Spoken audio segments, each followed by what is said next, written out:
la bonne tenue des élections générales du 24 août 2022, le commandant provincial de la police dans la province de Lunda Nord, Fernando Henriquez, a appelé les acteurs politiques impliqués dans le processus électoral à se laisser guider par une conduite civique avec un sens élevé du respect et de la tolérance pendant la campagne.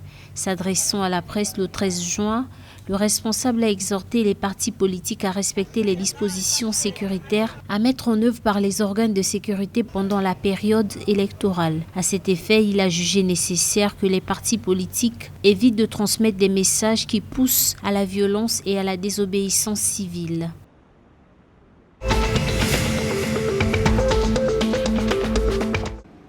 La nouvelle vague de violence attribuée aux djihadistes dans la province de Cabo Delgado au Mozambique a coûté la vie à 4 personnes et causé le départ de 10 000 personnes. Selon l'organisation caritative Save the Children, une nouvelle vague d'attaques violentes a fait fuir les habitants du district d'Onkwabe dans la province du 2 au 9 juin. La province de Cabo Delgado est en proie à la menace djihadiste depuis quelques années. Les attaques y sont récurrentes selon l'organisation caritative Save the Children, qui a fait le point dans un communiqué.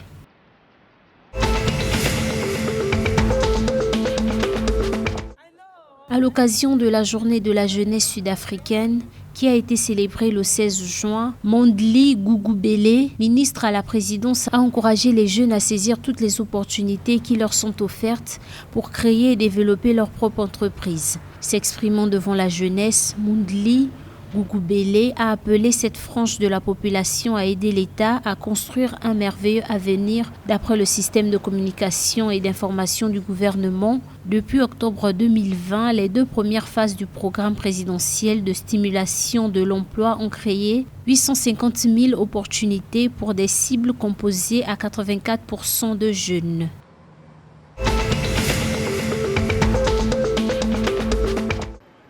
Pour soutenir le secteur de la santé en Zambie, la compagnie minière Konkola Copper Mine a confirmé l'engagement à fournir de l'oxygène à plusieurs hôpitaux du pays pour faciliter le traitement des patients atteints du Covid-19.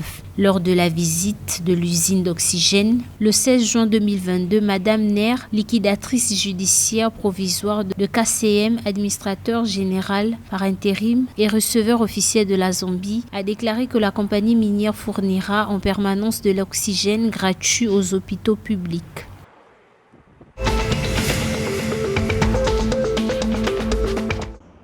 À partir du lundi 20 juin 2022, les infirmières du Zimbabwe vont entamer une grève pour protester contre les mauvais salaires et les conditions de travail. C'est ce qu'ont annoncé jeudi 16 juin les syndicats d'infirmières du Zimbabwe. Ils déclarent que leurs membres ne seront pas en mesure de se présenter au travail à partir du lundi 20 juin. Rappelons qu'au Zimbabwe, le gouvernement et les travailleurs de la santé sont dans une impasse sur les salaires alors que l'inflation dans ce pays d'Afrique australe a bondi à 131,7% en mai 2022.